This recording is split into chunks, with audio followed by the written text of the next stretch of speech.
Berlin, 1945. Les bombardements qui s'abattent sur la ville n'épargnent pas l'île au musée. Par une triste ironie du sort, de nombreux objets des collections égyptiennes qui avaient traversé des millénaires sont en partie détruits. En temps de guerre, les statues meurent aussi.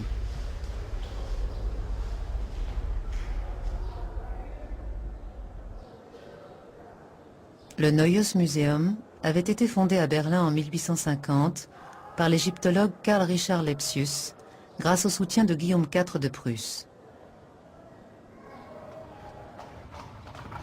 Comme son prédécesseur Frédéric le Grand, qui avait poussé la puissance prussienne à son apogée, le jeune roi a l'intuition qu'il laissera une trace dans l'histoire en créant des musées et de belles avenues.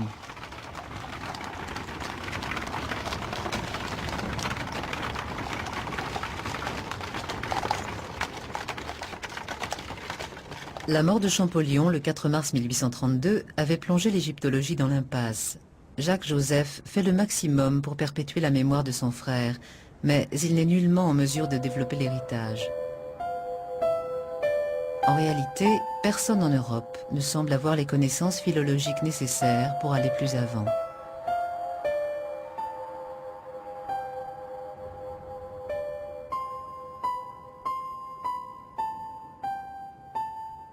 C'est en Allemagne que la science de l'Égypte ancienne va trouver un nouveau départ grâce à un jeune homme surdoué, Richard Lepsius, né en Prusse le 23 décembre 1810, 20 ans jour pour jour après Champollion.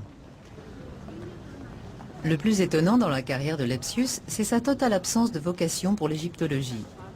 Il étudie dans plusieurs universités allemandes et à 23 ans, se fait remarquer par une thèse exceptionnelle sur des inscriptions latines que personne n'avait encore pu déchiffrer. Ses professeurs souhaitent alors l'orienter vers l'apprentissage des hiéroglyphes, mais le brillant étudiant ne paraît pas décidé. Très ambitieux sur le plan social et professionnel, parfaitement conscient de sa valeur intellectuelle, le jeune homme veut avant tout faire carrière et l'Égypte lui apparaît comme un domaine privé de débouchés. C'est durant son premier séjour à Paris, en 1834, qu'il change d'avis. Il a accès aux manuscrits de Champollion, dispose de ses entrées dans les cercles de la bonne société parisienne et comprend alors qu'il y a une place à prendre sur le marché des sciences humaines. Tout est à faire en égyptologie, et ce travail de pionnier l'excite. Pendant 3 ans, il fait le tour des grandes collections européennes, voyage en Italie et en Angleterre, où il procède à de nombreux estampages. Lorsqu'il rentre en Allemagne en novembre 1839, sa décision est prise. Il veut partir pour l'Égypte. Les événements le servent. Il y a changement de règne en Prusse et Guillaume IV est particulièrement bien disposé à l'égard de l'égyptologie. L'ambition de Lepsius flatte la fièvre nationaliste du souverain qui décide de financer une véritable expédition scientifique.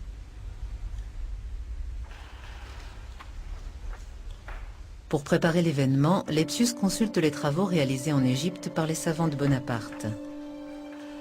J'ai avec moi les grandes planches de la description de l'Égypte, grâce auxquelles nous pouvons suivre pratiquement chaque étape de notre voyage.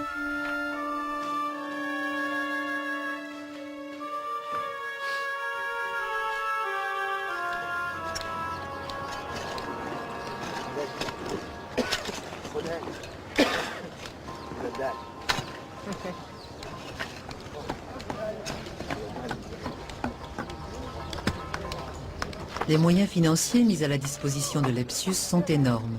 300 000 francs or, à quoi il convient d'ajouter toutes les prestations fournies par l'Égypte. Le roi de Prusse avait pris soin de recommander personnellement cette expédition à Mehemet Ali, en accompagnant sa requête de somptueux cadeaux. Partout, Lepsius bénéficie d'appuis sans limite, d'ouvriers, de porteurs, de gardes. Aux 9 membres de l'expédition s'ajoutent ainsi chaque jour des dizaines de collaborateurs égyptiens. Tout est organisé dans les moindres détails. Le savant n'a aucun état d'âme dans ses rapports avec son équipe. Plusieurs membres de l'expédition furent ainsi renvoyés à Berlin au cours du voyage et remplacés par d'autres. Lepsius était prêt à tout pour satisfaire sa propre ambition et ne s'embarrassait pas de détruire la vie des autres.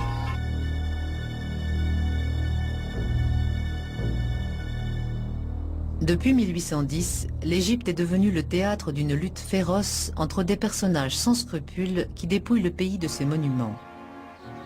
Ces hommes ne sont pas des voyous, mais des individus respectables qui exercent des fonctions diplomatiques et profitent ainsi des faveurs de Mehemet Ali, le tout-puissant pacha, seul habilité à accorder un firman, c'est-à-dire l'autorisation de fouiller.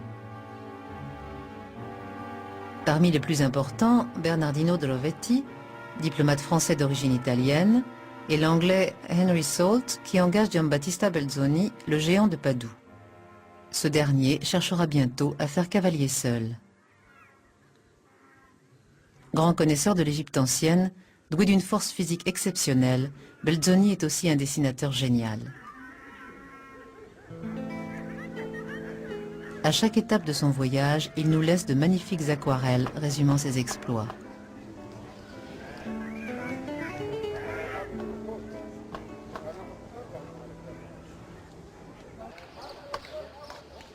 Comme beaucoup de voyageurs à l'époque, partout où il passe, Belzoni grave son nom sur les murs et sur les statues.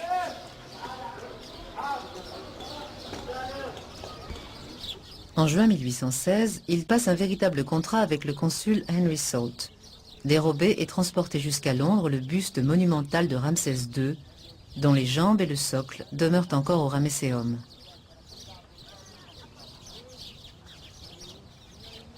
Je le trouvais auprès des débris du corps et du siège auquel il était autrefois joint.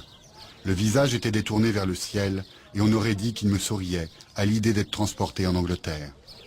Sa beauté surpassa mon attente plus que sa grandeur.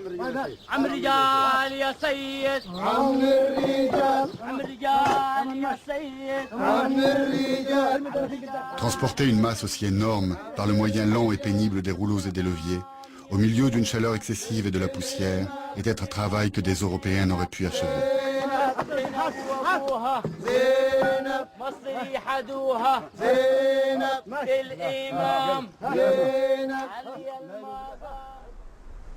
C'est dans ce contexte de chasse au trésor que Lepsius entame son expédition.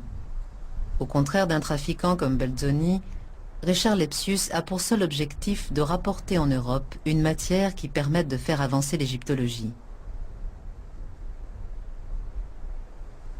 Dans sa correspondance, où l'orgueil prussien transparaît à chaque page, il relate les hauts faits de l'expédition. C'est ainsi qu'il raconte la célébration de l'anniversaire de Guillaume IV en haut de la grande pyramide de Khéops le 15 octobre 1842. Notre drapeau flottait au sommet du plus ancien et du plus élevé des monuments connus à ce jour. Et nous pouvions saluer l'aigle prussien avec 3 hurrahs en l'honneur de notre roi. Volant en direction du sud, l'aigle se mit à tourner sa tête couronnée vers le nord en direction du pays natal, d'où soufflait une brise fraîche.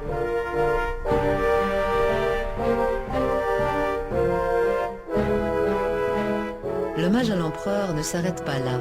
Une inscription en l'honneur de Frédéric Guillaume IV est gravée par l'équipe allemande au-dessus de l'entrée de la pyramide de Khéops, sur un espace de 5 pieds de large et de 4 pieds de haut. À la manière des stèles pharaoniques couvertes de cartouches royaux, cette pierre commémorative ne comprend pas moins de 11 colonnes de hiéroglyphes à la gloire du roi, où Lepsius s'amuse à imiter l'écriture et le style des anciens Égyptiens. Ainsi parlent les serviteurs du roi, dont le nom est le soleil et le rocher de la Prusse. Lepsius le scribe, Erdgam l'architecte, les frères Weidenbach, les peintres, Frey le peintre, salut à l'aigle, le protecteur de la croix, salut au roi, soleil et rocher de la Prusse, salut aux frères du roi.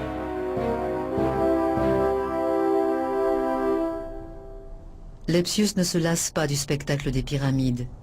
Il ne comprendra jamais le manque de curiosité manifesté par Champollion pour la région de Giza, où les Prussiens passent au contraire de longs mois.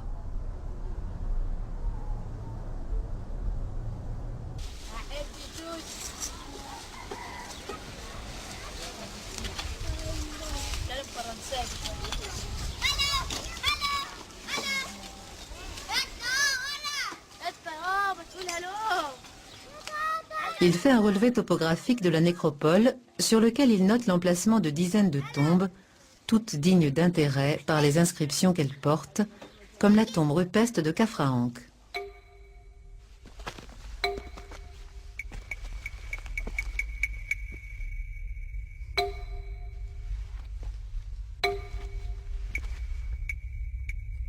À notre départ pour la Haute-Égypte, nous avions examiné 130 tombes privées et découvert les restes de 67 pyramides.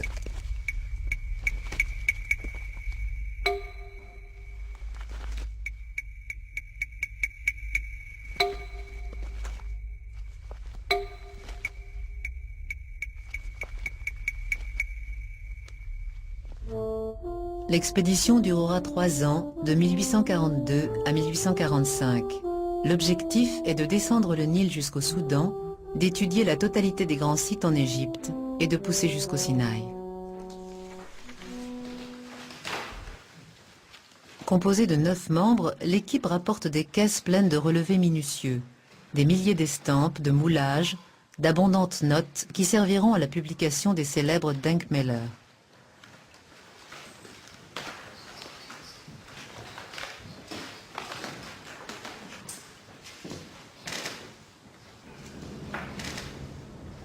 Avec ses 894 planches grand folio, cet ouvrage est encore considéré aujourd'hui comme le travail le plus important jamais consacré à l'égyptologie.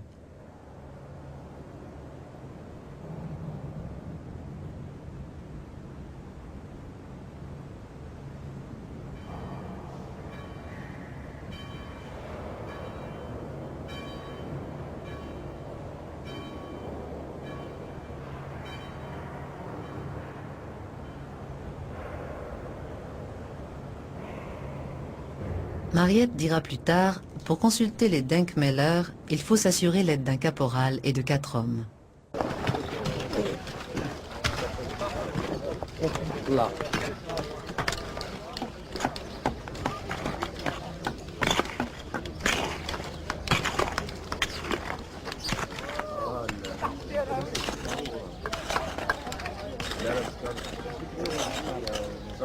Effectivement, nous reprenons un travail qui a été mené à la fin, plutôt au milieu du 19e siècle par Lepsius, qui a beaucoup travaillé au Ramesséum et qui nous a livré un plan qui jusqu'à présent a servi de base pour la reconstitution de cette partie du temple. Alors il avait mis au jour toutes ces fondations et elles ont été réemblayées par la suite, réétudiées par les Américains qui travaillaient à Médine Tabou, et à nouveau, nous-mêmes, nous reprenons le travail. Voilà donc pour l'instant notre Bible, c'est le document de Lepsius, et on espère qu'on va retrouver au moins autant, si ce n'est plus, que ce qu'il a vu. Si l'intérêt du savant pour les fouilles archéologiques ne faiblit jamais, on ne trouve pas chez Lepsius la moindre trace d'émotion artistique. Il ne faut pas s'y tromper. Les magnifiques planches de Denkmäler ne sont pas de sa main. Elles sont dues au grand talent des dessinateurs dont il a su s'entourer, Ernest et Max Weidenbach. Selon l'égyptologue Dietrich Wildung, Richard Lepsius est sans doute un grand philologue, un grand historien, mais il est insensible à la beauté de l'art, à la beauté des objets. Ses relations avec les monuments, les reliefs, les peintures sont d'ordre scientifique.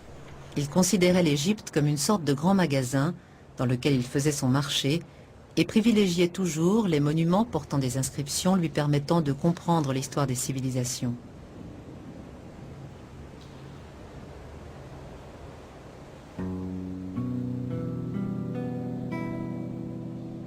En ce sens, Lepsius se situe à l'opposé des archéologues français, Champollion d'abord, puis Mariette et Maspero, qui sont tous tombés fous amoureux du pays et pour qui l'étude des monuments était inséparable d'un immense désir d'Égypte.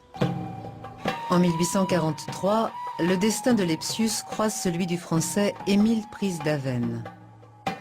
Au contraire de Lepsius, Prisdaven adopte la langue et les mœurs égyptiennes. Personnage singulier, vêtu à l'arabe, partageant la vie des fellahs sous le nom d'Edris Effendi, cet ingénieur se fait orientaliste.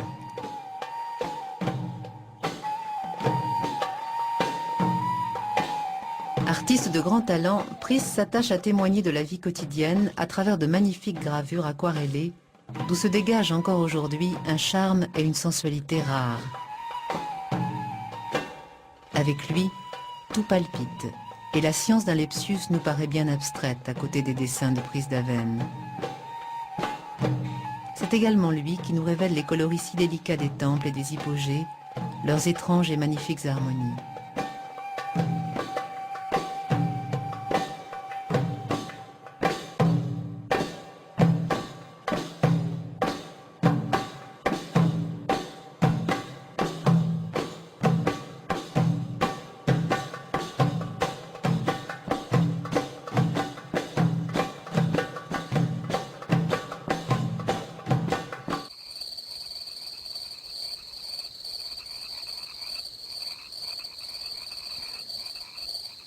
Apprenant que le pacha Mehemet Ali s'apprête à détruire certains monuments de Karnak afin d'en récupérer les pierres, outré par ces massacres, Pris décide de s'emparer de la chambre des ancêtres.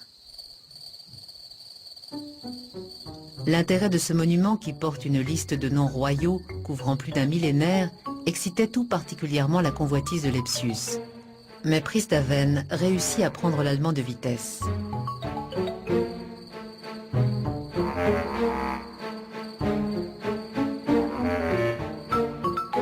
Dans le plus grand secret, le démantèlement de la chambre des ancêtres dura 18 nuits. Pris use de toutes les ruses pour ne pas se faire prendre, allant jusqu'à jouer aux échecs dans la journée avec les autorités locales pour détourner leur attention. Les blocs sont soigneusement emballés et embarqués sur un bateau en direction du Caire. La légende raconte qu'en chemin, le Français croise Lepsius venu spécialement à Thèbes pour s'emparer du monument. Pris l'invite à monter à bord, le fait asseoir sur les caisses qui contiennent précisément les bas-reliefs et lui offre un café. Quelques jours plus tard, Lepsius arrive à Karnak et s'aperçoit qu'il a été grugé. Les blocs de la chapelle des ancêtres seront acheminés vers la France un an plus tard.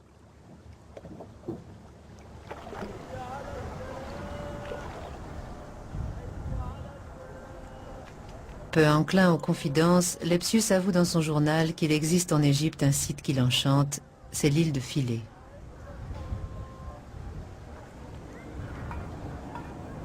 La semaine que nous avons passée sur l'île sacrée fait partie des plus beaux souvenirs de notre voyage. Nous avions l'habitude de nous rassembler avant le dîner, quand notre travail aux quatre coins du site était terminé, et sur la terrasse la plus élevée du temple, celle qui s'élève en pente raide au-dessus du fleuve, sur la rive nord de l'île. Là, nous observions les ombres du temple et les reflets sombres sur les blocs de grès. Enfin, le 6 novembre 1843, nous quittons notre île charmante et commençons le voyage vers l'Éthiopie.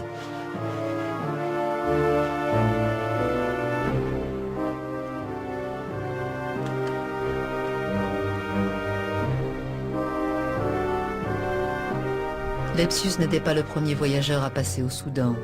Des Français l'avaient précédé. Mais ce qui le pousse à aller jusqu'à Khartoum, ce n'est pas le goût de l'aventure ou la simple ambition personnelle. C'est encore une fois la passion scientifique. Il veut dater les temples de Nubie et établir de manière définitive les liens historiques entre l'Égypte ancienne et l'Afrique. Pour lui, la grande question est de savoir d'où vient l'Égypte pharaonique. Cette grande civilisation a-t-elle des racines africaines ?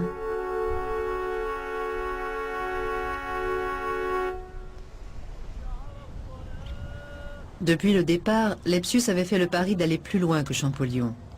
Mais à Wadi Halfa, à l'endroit même où celui-ci a abandonné, Lepsius croit que la bataille est perdue et qu'il ne franchira jamais la deuxième cataracte. Pourtant, au bout de 2 mois, après d'énormes problèmes logistiques, l'expédition reprend la descente vers le sud.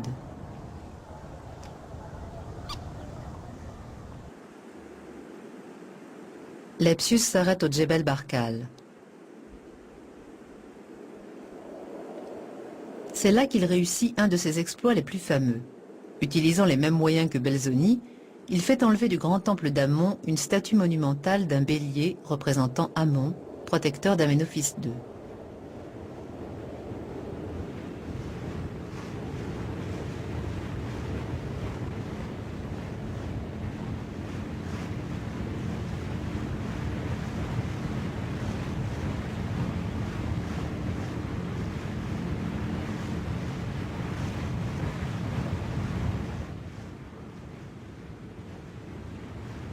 Dans un souci de reconstitution archéologique, Lepsius rend au bélier son couronnement d'origine, les cornes et le disque solaire.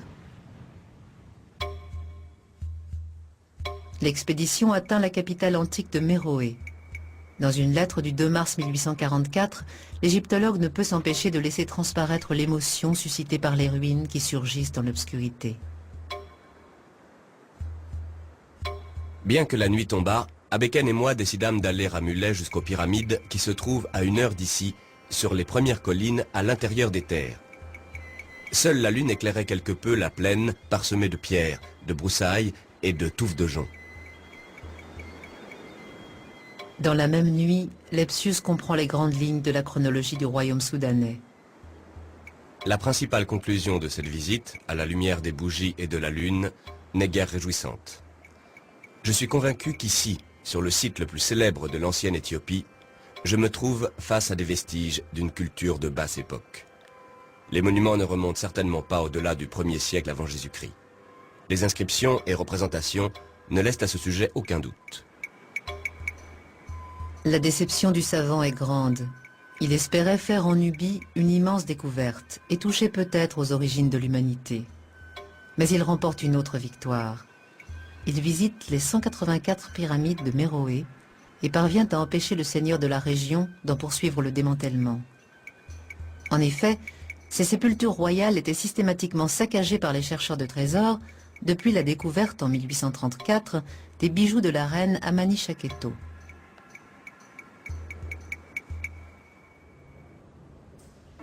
L'expédition rentre en janvier 1846. C'est la gloire pour Lepsius.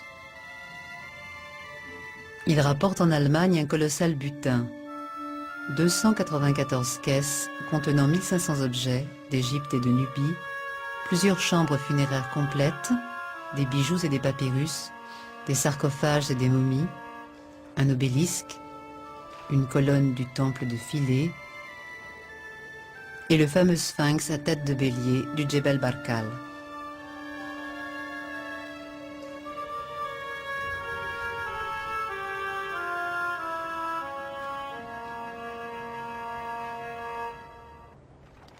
Fondé par Lepsius en 1850, selon une esthétique qu'on qualifierait volontiers de kitsch, le musée égyptien de Berlin suscite dès sa création bien des polémiques.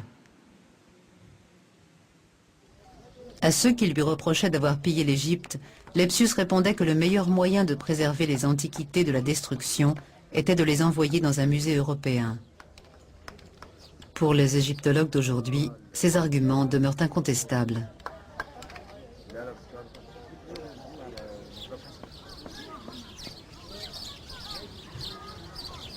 Il faut se souvenir qu'en 40 ans, entre la campagne de Bonaparte et l'expédition de Lepsius, des dizaines de temples ont disparu.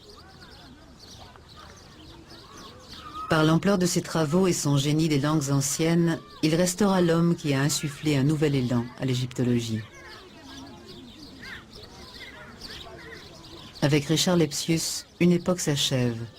La prochaine étape sera de maintenir les monuments égyptiens sur leur terre d'origine.